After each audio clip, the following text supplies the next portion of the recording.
Are you the kind of person that needs to have everything sorted before you travel? Airlines, hotel, itinerary? Or are you the kind of person that figures it out as you go? In other words, what level of uncertainty can you handle?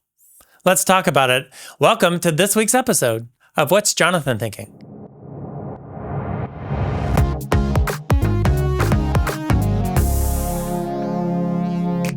Hello, everyone, and welcome back to another episode of What's Jonathan Thinking? When I travel, there is some uncertainty I can handle, but most of the time, it helps my anxiety to know how I'm going to get there. Am I going to drive? Am I going to fly? And where I'm going to sleep. Once I'm there, though, I don't need to have every minute planned. I actually prefer for that part to be a bit of an adventure. I have some friends, though, that are perfectly fine to figure things out as they go and live life a bit more on the edge. That is, they can handle much more uncertainty than I am comfortable with. I recently listened to an episode of Shankar Vedantam's award-winning podcast, Hidden Brain, where he welcomed Professor Danica Goldthwait-Young from the University of Delaware. On this episode, she explains some of her research that attempts to unearth how humans handle uncertainty. As with all episodes of Hidden Brain, the conversation was insightful and informative, and of course, it made me confront what level of uncertainty I'm comfortable with. Moreover, it prompted me to think about where my thoughts turn when uncertainty presents itself. Do I lean towards anxiety and worry? Meaning, do I conjure up negative thoughts about uncertainty, or does it invigorate me and lead me to positive views of how to manage through those feelings? The answer is nonlinear, as you can imagine.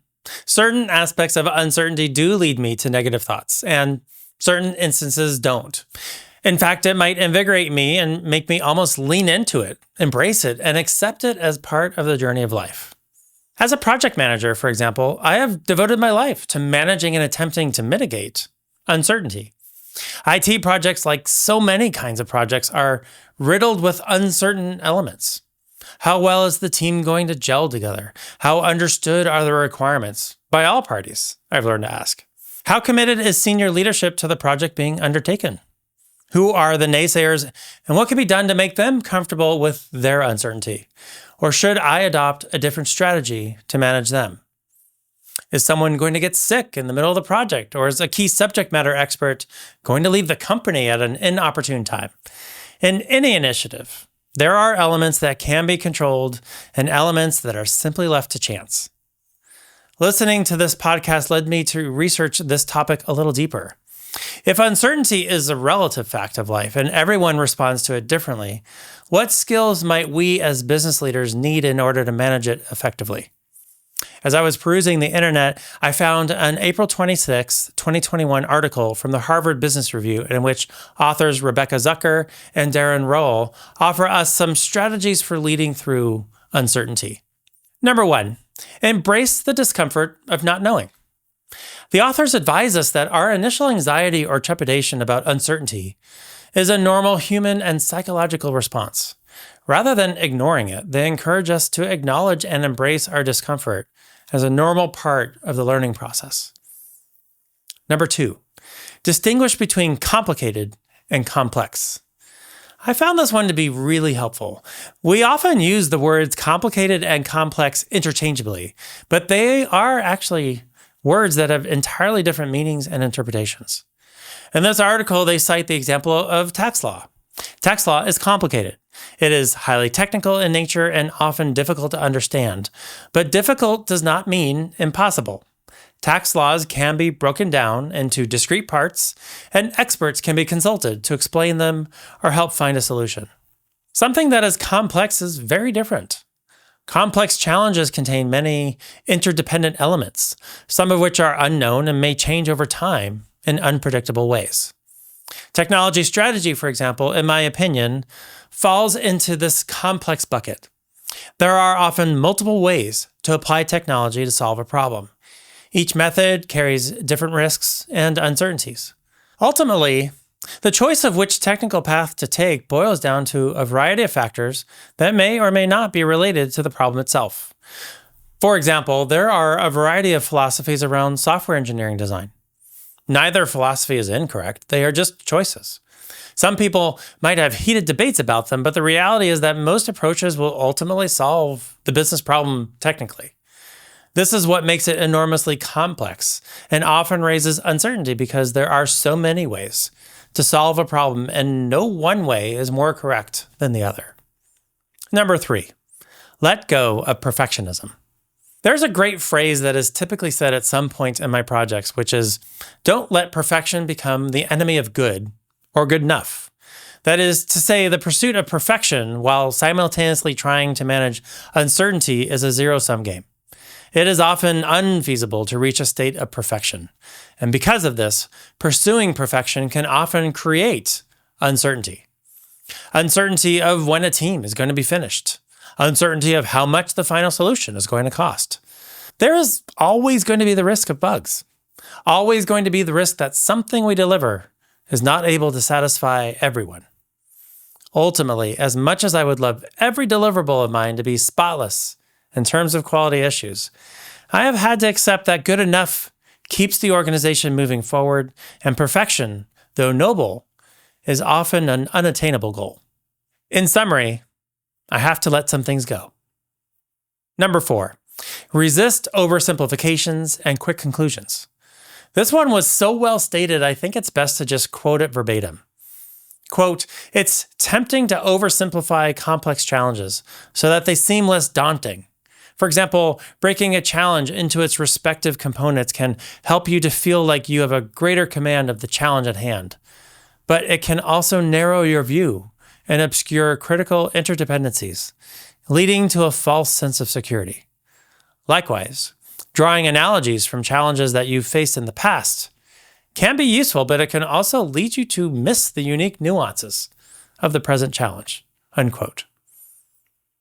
Instead of caving to the desire for quick resolution, leaders must learn to balance their need for action with a disciplined approach to understanding both the core problem and their own biases.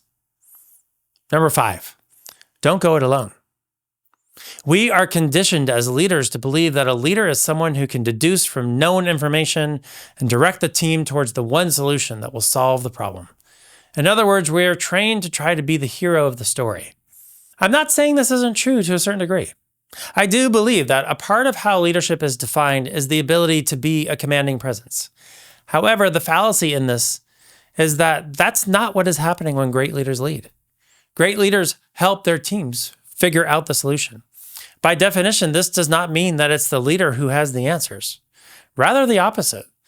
The great leaders know that their people have the answer, or their teams in collaboration can figure it out. It's the belief in other people that enables teams to achieve high performance.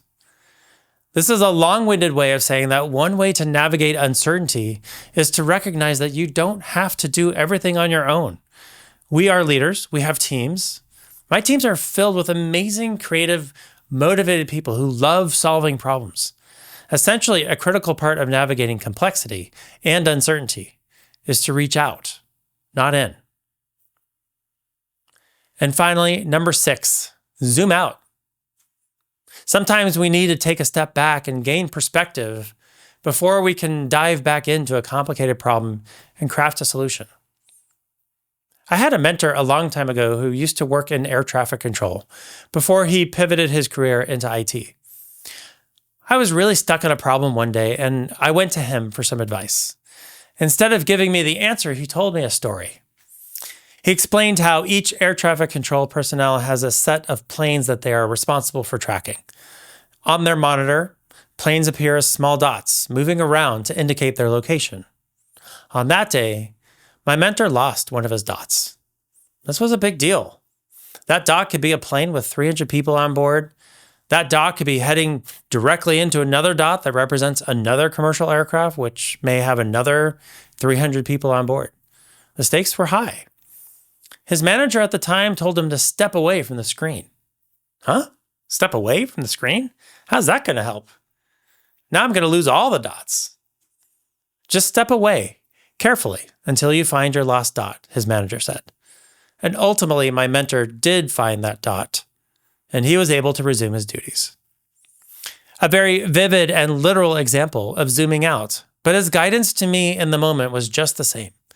I was too close to whatever drama was going on in that particular project. I needed to zoom out, take stock of what I did know, and rapidly establish a list of what I needed to know in order to resume my responsibilities as PMO director over an entire portfolio of projects. His advice then was as sage and as useful as it is now. When things are unknown, when things are uncertain, step away from the radar screen for a moment. Gather your thoughts and gain the perspective you need in order to zoom back in to the details.